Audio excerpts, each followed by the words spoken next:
देश में सेना को लेकर एक बार फिर से सियासत गर्मा गई है। कांग्रेस के पूर्व अध्यक्ष राहुल गांधी तवांग के संदर्भ में भारतीय सेना पर एक बयान देकर विवादों में है। बीजेपी उन पर हमलावर है। राहुल के बयान पर जमकर निशाना साध रही है। बीजेपी नेताओं ने जमकर निशाना साधा, कहा ये 62 वाला नहीं 22 वाला भारत है। भारत की 1 इंच भूमि पर कब्जा नहीं हुआ है। मनोबल बहुत ऊंचा है। डोकलाम की घटना के समय भी प्रधानमंत्री मोदी जी स्वयं राष्ट्र की सीमा पर गए, रक्षा मंत्री जी भी राष्ट्र की सीमा पर गए, सेना बलों का मनोबल भी बढ़ाया। और यही नहीं, मुझे आज तक याद है कारगिल के युद्ध में भी नरेंद्र मोदी जी उस समय तो ना मुख्यमंत्री थे ना प्रधानमंत्री थे, फिर भी कारगिल में सेना के जवानों का मनोबल बढ़ाने के लिए बॉर्डर पर गए थे, उनका हालचाल पूछने अस्पताल गए थे।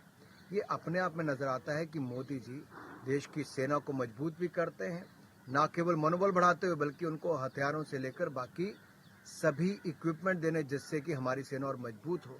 और मैं कहना चाहता हूं, जो कांग्रेस ने एक बुलेट प्रूफ जैकेट भी नहीं खरीदी, हमने 2 लाख से ज्यादा बुलेट प्रूफ जैकेट सेना के जवानों को दी। राफेल जैसे विमान दिए, लड़ाकू विमान हिंदुस्तान में बनाने शुरू किए, हेलीकॉप्टर से लेके टैंक, मिसाइल और हथियार अब हिंदुस्तान में बनते हैं। दुनिया के ऊपर निर्भर नहीं, अब हम आत्मनिर्भर भारत की सोच के साथ आगे बढ़ रहे हैं। वरिष्ठ नेता पूर्व अध्यक्ष राहुल गांधी का बयान अत्यंत ही अमर्यादित, बचकाना और राष्ट्र विरोधी तत्वों को प्रेरित करने वाला अंतर्राष्ट्रीय स्तर पर भारत और भारत की बहादुर सेना को अपमानित करने वाला है।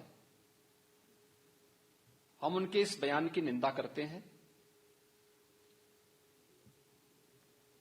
ये बड़ा आश्चर्य है कि जब पूरी दुनिया और पूरा देश इस बात को कह रहा है कि भारत के बहादुर जवानों ने घुसपैठियों के कृत्यों को जहां नाकाम किया, वहीं साथ ही साथ भारत के उन बहादुर जवानों के शौर्य और पराक्रम का सम्मान करने की बजाय उन्हें कटघरे में खड़ा करना, मुझे लगता है कि यह कोई भी भारतीय स्वीकार नहीं करेगा। और ये पहली बार नहीं हुआ है। इससे पहले डोकलाम में भी जब घुसपैठ हुई थी, उस समय भी भारत के जवानों के शौर्य और पराक्रम का सम्मान करने की बजाय उस समय भी कांग्रेस पार्टी और श्री राहुल गांधी का चरित्र जग जाहिर था। वे चीनी दूतावास के साथ मिलकर के भारत विरोधी कृत्यों को प्रश्रय दे रहे थे। अत्यंत शर्मनाक है। उनका बयान अत्यंत निंदनीय है। राहुल गांधी से पहले पूछना चाहता हूं, 1962 भी याद कर लो राहुल गांधी,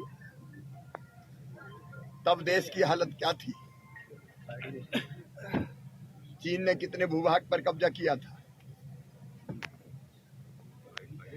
जब राजीव जी प्रधानमंत्री थे तो पिद्दी पिद्दी से देश हमें डराते थे।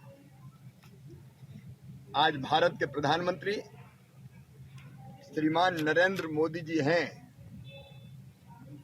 एक वैभवशाली, गौरवशाली, संपन्न, समृद्ध और शक्तिशाली भारत का निर्माण उनके नेतृत्व में हो रहा है। और अगर किसी ने आंख उठा के हमारे देश की तरफ देखने की हिम्मत की, अरे भैया, चीन ने भी की थी, तो चीन के सैनिकों की गर्दन तोड़ के वापस चीन की सीमा में फेंका था हमारी सेना ने। हमारी सेना का अपमान न करे, केवल बातें न करे। अब भारत की तरफ कोई आंख उठा के नहीं देख सकता। प्रधानमंत्री श्रीमान नरेंद्र मोदी जी ने कह दिया है और कह नहीं रहे, हम कर रहे हैं। हम किसी को छेड़ेंगे नहीं, लेकिन किसी ने हमें छेड़ा तो हम उसे छोड़ेंगे नहीं। एयर स्ट्राइक, सर्जिकल स्ट्राइक सारी दुनिया देख रही है। राहुल को पहले 62 देखना चाहिए, उसके बाद बात करना चाहिए।